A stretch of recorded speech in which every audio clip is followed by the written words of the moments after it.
Good morning, students. This video is brought to you by Amden Senior Secondary School and myself, Sachin Rana, PhD Mathematics. तो हम 11th class में math में relation और function कर रहे थे, ठीक है। और उसमें जो प्रीवियस वीडियो थी उसमें हमने जो टॉपिक किया था वो था स्मॉलेस्ट इंटीजर फंक्शन। आज नेक्स्ट फंक्शन लेते हैं हम और वो है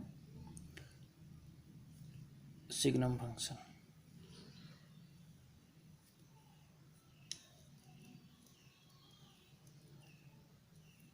सिग्नम फंक्शन कई बार इसको साइनम फंक्शन भी बोल देते हैं, ठीक है। तो सबसे पहले देखते हैं कि सिग्नम फंक्शन है जो क्या है। The function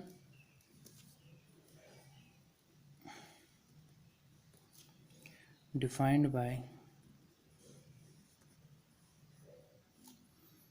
f(x) is equal to mod x upon x for x not equal to 0 and 0 when x is equal to 0।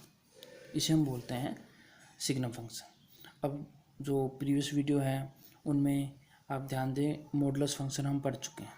तो अगर मैं मॉडुलस फंक्शन की डेफिनेशन यहाँ पर अप्लाई करूँ तो इसी चीज़ को मैं लिख सकता हूँ, इसको हम लिख सकते हैं mod x अपॉन x। तो इससे दो हमारी x की वैल्यू ग्रेटर देन 0 के लिए और x की वैल्यू लेस देन 0 के लिए अलग अलग फंक्शन आएगा, ठीक है।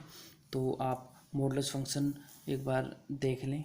अगर x की वैल्यू 0 से बड़ी हो तो mod x x होता है, अगर x की वैल्यू 0 से छोटी हो तो mod x होता है -x।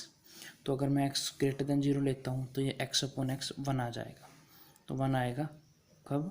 When x is greater than 0। और 0 है obvious when x is equal to 0 and for negative we will get -1 less than 0। तो ये चीज़ ध्यान रखें, x जब पॉजिटिव है तो वैल्यू 1 आएगी y की, x 0 है तो 0 आएगा, x अगर नेगेटिव है तो y की वैल्यू कितनी आएगी? -1 आएगी। तो इसे हम बोलते हैं साइनम फंक्शन। अब इसमें एक चीज़ ध्यान रखें, ये f(x) की वैल्यू 3 ही आ रही है, ठीक है। तो इसमें अगर हमसे पूछा जाए डोमेन इसकी तो ऑब्वियस है वो तो रियल नंबर होगी, कुछ भी लिख सकते हैं हम। लेकिन जो रेंज होगी that is the set of -1, 0 and 1। ये 3 ही रेंज आएंगे बस, ठीक है। जो पिछले हमने फंक्शंस पढ़े हैं उनमें कोई फिक्स वैल्यू नहीं आ रही थी रेंज की, लेकिन इस फंक्शन में जो रेंज आएगी वो -1, 0 और 1 ही आएगी, चाहे आप कुछ भी वैल्यू पुट कर लें x की, ठीक है। अब जरा बात करते हैं इसके ग्राफ की।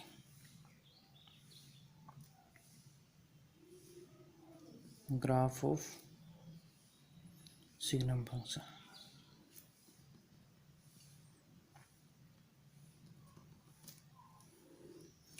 अब जरा इसका ग्राफ ड्रॉ करते हैं। सबसे पहले एक्स एक्सिस ले लिया हमने और यहाँ ले लेते हैं Y axis. X X negative, Y Y negative, ठीक है। वैल्यू यहाँ 1 है मान लीजिए, यहाँ 2 है, यहाँ 1 है,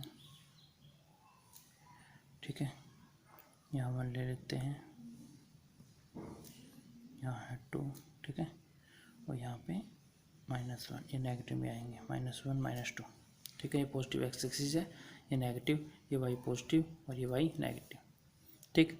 अब जरा ध्यान दीजिए, देखो ध्यान से। अब जरा f(x) की तरफ हम थोड़ा सा फोकस करेंगे। f(x) में ध्यान दो, अगर मैं x की वैल्यू, आप कुछ भी ले लीजिए, मान लो हमने 0 ले ली, तो अगर x 0 है तो y कितना आएगा? 0। x 0 है तो y क्या आएगा? 0। तो x की 0 वैल्यू पे y की वैल्यू क्या आ रही है हमारी? 0 आ रही है, ठीक है। तो ये आ जाएगा x 0 पे y 0 यहाँ पे, ठीक। अब आप x की वैल्यू बढ़ाएं, अगर पॉजिटिव ले लें, 0 से बड़ी है, x की वैल्यू अगर आप पॉजिटिव ले रहे हैं, ठीक है, कुछ भी लें, पॉजिटिव इधर की तरफ कहीं पे भी ले लें, मैं यहाँ ले लूँ, यहाँ ले लूँ, यहाँ ले लूँ। 0 पे तो देखो 0 आ गया, तो 1 तो आया नहीं, तो मैं यहाँ 1 पे ओपन बबल लगा दूँगा एक। डाना के ओपन का मतलब होता है कि ये वैल्यू हम एक्सक्लूड कर रहे हैं, इंक्लूड नहीं कर रहे हैं। इंक्लूड के लिए हम उसको अंदर से फिल कर देते हैं, जैसे कि आपने सेट में भी पढ़ा था, जो हमने इंटरवल करवाए थे। अब 0 से बड़ा कोई भी नंबर लेंगे, ऑब्वियस अब y की वैल्यू क्या आएगी, 1 आएगी। x अगर ग्रेटर देन 0 है तो y should be equal to 1, y क्या आएगा, 1 होना चाहिए। 0 से ज़्यादा है जो फंक्शन के अकॉर्डिंग, y की वैल्यू क्या आएगी, 1, तो y की वैल्यू है यहाँ पे 1, तो ये ऐसे जाएगा ग्राफ, ठीक। ऐसे आप नेगेटिव में देख सकते हैं, ठीक है। नीचे की तरफ अगर आप देखें तो कोई भी वैल्यू आप रख लें नेगेटिव वैल्यू अगर आप रखते हैं, x अगर लेस देन 0 आप रखें तो y कितना आएगा, -1 आएगा डेफिनेशन के अकॉर्डिंग। तो अगर आप नेगेटिव रख रहे हो 0 पे तो ऑब्वियस है -1 तो होगा नहीं। इसको ओपन कर लेता हूँ, कोई भी वैल्यू रखें y कितना आना है, -1 ही आएगा, ठीक है। तो यहाँ से ऐसे जाएगा, ठीक। तो ये कुछ ऐसा ग्राफ बनेगा हमारा, ठीक। तो इसे हम बोलते हैं सिग्नम फंक्शन, ठीक। तो अभी तक हमने जो फंक्शंस किए हैं मैं एक बार और बता देता हूँ, जिन बच्चों ने वीडियोज़ नहीं देखे हैं पिछली वो ज़रूर देख लें। सबसे पहले हमने किया था कांस्टेंट फंक्शन,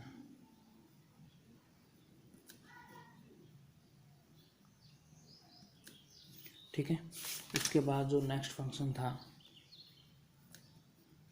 आइडेंटिटी फंक्शन,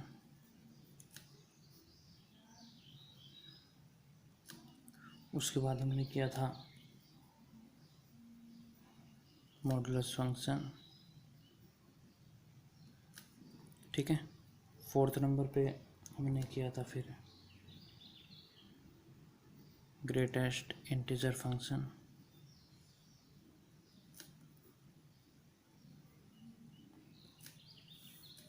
फिर 5th पे हमने किया था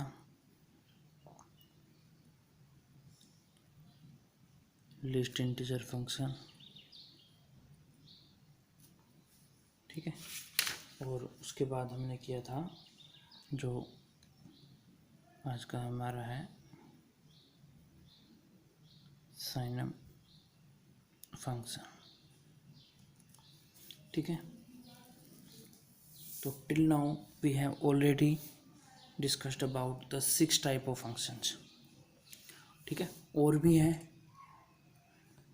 एक्सपोनेंशियल फंक्शन है, ठीक है, लॉगरिथमिक फंक्शन आएगा, फ्रैक्शनल पार्ट फंक्शन आएगा, ठीक है, और ट्रिग्नोमेट्रिक फंक्शंस भी आएंगे काफ़ी, ठीक है। तो जिन बच्चों ने इनकी वीडियोज़ नहीं देखी हैं इन फंक्शंस की, constant, identity, modulus, greatest integer, list integer, मैं सजेस्ट करूँगा कि आप उन प्रीवियस वीडियोज़ को ज़रूर देखें, ठीक है। और इनमें आपको मेनली दो, और एक और चीज़ ध्यान रखें, कई बच्चों पूछते हैं, क्योंकि जो मैक्सिमम जो आउटकम होता है बच्चों का, स्पेशली 11th वाले बच्चे या कोई भी क्लास हो, वो अपने सीनियर से ज़रूर पूछते हैं। मेरे पास कुछ बच्चों ने बोला है कि सर ये एग्ज़ाम में तो आते नहीं, ठीक है। देखो जो ये चैप्टर है रिलेशन एंड फंक्शन, अगर मैं 11th क्लास में इसकी वेटेज की बात करूँ तो वो कम है काफ़ी, ठीक है। हो सकता है आपसे ग्राफ वगैरह एक मॉडरेट, अगर मैं बात करूँ एवरेज या थोड़ा सा एवरेज से ज़्यादा भी अगर पेपर आ रहा है तो उसमें ये बहुत कम चांसेस आपसे पूछे जाएँ कि कोई फंक्शन एक्सप्लेन करो और उसके ग्राफ की भी बात करो, ठीक है।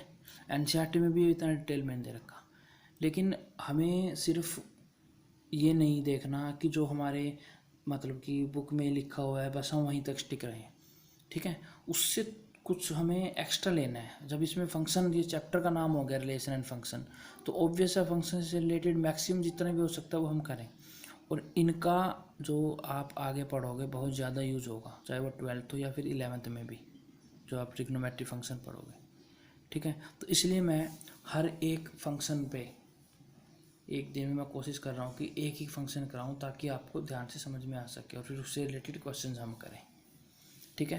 तो इनको ध्यान से करें, अभी और भी बाकी हैं। साइन नाम फंक्शन आज हमने किया है। कोई प्रॉब्लम हो आपको तो आप कमेंट सेक्शन में लिख सकते हैं, ठीक है। और वर्कशीट मिलेगी, उससे जो क्वेश्चन जाए और ध्यान रखें डेली का आप डेली करें काम, क्योंकि कंटिन्यूटी है वो बनी रहनी चाहिए, ठीक है। चलिए फिर मिलते हैं नेक्स्ट वीडियो में। Thank you very much.